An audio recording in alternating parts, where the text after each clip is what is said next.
हरियाणा की सियासत में सबसे बड़ा सवाल ये है कि कुलदीप बिश्नोई अब क्या करेंगे। कुलदीप बिश्नोई ने बागी तेवर दिखा दिए हैं।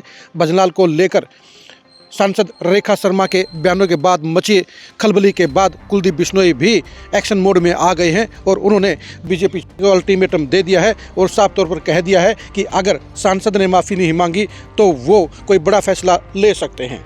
अब सवाल ये उठता है कि अब कुलदीप बिश्नोई क्या करेंगे। नमस्कार, मैं हूं कुलदीप शिवरान।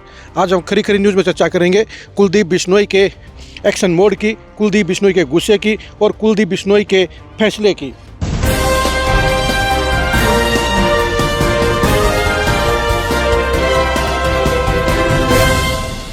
हरियाणा की सियासत में इस समय ये चर्चा चल रही है कि कुलदीप बिश्नोई कोई बड़ा फैसला ले सकते हैं। कुलदीप बिश्नोई ने चौधरी भजनलाल के मुद्दे को लेकर बीजेपी को साफ तौर पर अल्टीमेटम दे दिया है, चेतावनी दे दी है और साफ तौर पर कह दिया है कि अगर रेखा शर्मा ने माफ़ी नहीं मांगी, रेखा शर्मा के खिलाफ एक्शन नहीं हुआ तो फिर वो कोई बड़ा फैसला ले सकते हैं। ऐसे में कुलदीप बिश्नोई का फैसला हरियाणा की सियासत को बदलने का काम कर सकता है। कुलदीप बिश्नोई ने साफ तौर पर यह भी कह दिया है कि वो कोई भी बड़ा फैसला लेने से नहीं हिचकेंगे और वो बीजेपी को अर्श से फर्श पर ला देंगे। अब सवाल ये उठता है कि कुलदीप बिश्नोई की बातों में दम कितना है। कुलदीप बिश्नोई क्या बीजेपी का नुकसान कर सकते हैं। कुलदीप बिश्नोई की सियासत आज कहां पर खड़ी है। यह सच्चाई है कि कुलदीप बिश्नोई की बदौलत ही बीजेपी 2014 में सत्ता में आई थी। कुलदीप बिश्नोई को पूरे हरियाणा में घुमाकर गठबंधन के जरिए बीजेपी ने चौधरी भजनलाल के वोट बैंक को अपने साथ लामबंद करने का काम किया। लोकसभा चुनाव में मिली सफलता के बाद उन्होंने कुलदीप बिश्नोई को दूध में से मक्खी की तरह निकालकर बाहर फेंक दिया और हरियाणा की सत्ता पर काबिज हो गई। लेकिन कुलदीप बिश्नोई के साथ आज भी भजनलाल का असरदार वोट बैंक खड़ा है और जिस तरह से चौधरी भजनलाल के मुद्दे को लेकर 16 जिलों में रेखा शर्मा के खिलाफ एफआईआर करने की मांग की गई है, उससे भी साबित हो गया है कि कुलदीप बिश्नोई के साथ में आज भी नेताओं का एक बड़ा जमावड़ा है, उनके साथ में एक असरदार टीम खड़ी है। ऐसे में कुलदीप बिश्नोई की नाकामी नहीं सोची जा सकती। यानी कुलदीप बिश्नोई अगर बीजेपी छोड़ने का फैसला लेते हैं तो वो हरियाणा की सियासत में एक्स फैक्टर साबित होगा और 2029 के चुनाव में वो हरियाणा की सियासत को बदलने का काम करेगा।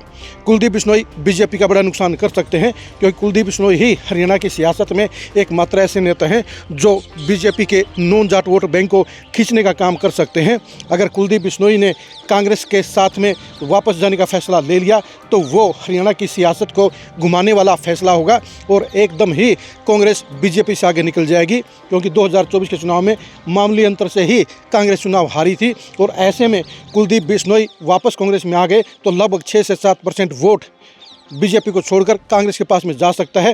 कांग्रेस ने अगर कुलदीप बिश्नोई के हाथ में पार्टी की कमान सौंप दी तो उन हालात में खतरा और भी बढ़ जाएगा। यानी कुलदीप बिश्नोई का जाना बीजेपी के लिए सबसे ज़्यादा खतरनाक होगा, बीजेपी को बड़ा घाटा होगा और बीजेपी चौथी बार सत्ता हासिल नहीं कर पाएगी। इसलिए कहा जा सकता है कि कुलदीप बिश्नोई की चेतावनी को बीजेपी को सीरियसली लेना चाहिए, कुलदीप बिश्नोई की मांग को मानना चाहिए, रेखा शर्मा को माफ़ी मांगनी चाहिए क्योंकि कुलदीप बिश्नोई ने अगर बीजेपी छोड़ने का ऐलान कर दिया तो फिर बीजेपी को घाटा ही घाटा होगा और 2029 में सत्ता का चौका लगाने का उसका अरमान पूरा नहीं होगा क्योंकि कुलदीप बिश्नोई आज भी हरियाणा में गैर जाट नेताओं में बड़ी जगह रखते हैं। उनका अपना एक रसूख है और भजनलाल परिवार का वोट बैंक हरियाणा की सियासत में एक डिसाइडिंग फैक्टर आज भी नज़र आ रहा है। ऐसे में देखने की बात यही रहेगी कि अब बीजेपी क्या करती है और बीजेपी कुछ करने और नहीं करने के बाद कुलदीप बिश्नोई फैसला क्या करते हैं। कुलदीप बिश्नोई ने अगर बीजेपी छोड़ दी तो हरियाणा की सियासत का सबसे बड़ा धमाका होगा और 2029 के लिए हरियाणा की सियासत पूरी तरह से बदल जाएगी। आप हरियाणा की सियासत में कुलदीप बिश्नोई की इंपॉर्टेंस को लेकर क्या सोचते हैं, कमेंट करके जरूर बताइए। कुलदीप बिश्नोई के बीजेपी छोड़ने का हरियाणा की सियासत पर कितना असर पड़ेगा ये भी कमेंट करके जरूर बताइए। कुलदीप बिश्नोई के कांग्रेस में वापस जाने पर हरियाणा की सियासत में क्या बदलाव होगा ये भी कमेंट करके जरूर बताइए। हरियाणा की सियासत पर कुलदीप बिश्नोई के इम्पैक्ट को जानने के लिए आप लगातार खरी खरी न्यूज़ के साथ बने रहिए। आप हमारे फेसबुक पेज को फॉलो कीजिए, आप हमारे यूट्यूब चैनल को सब्सक्राइब कीजिए। नमस्कार।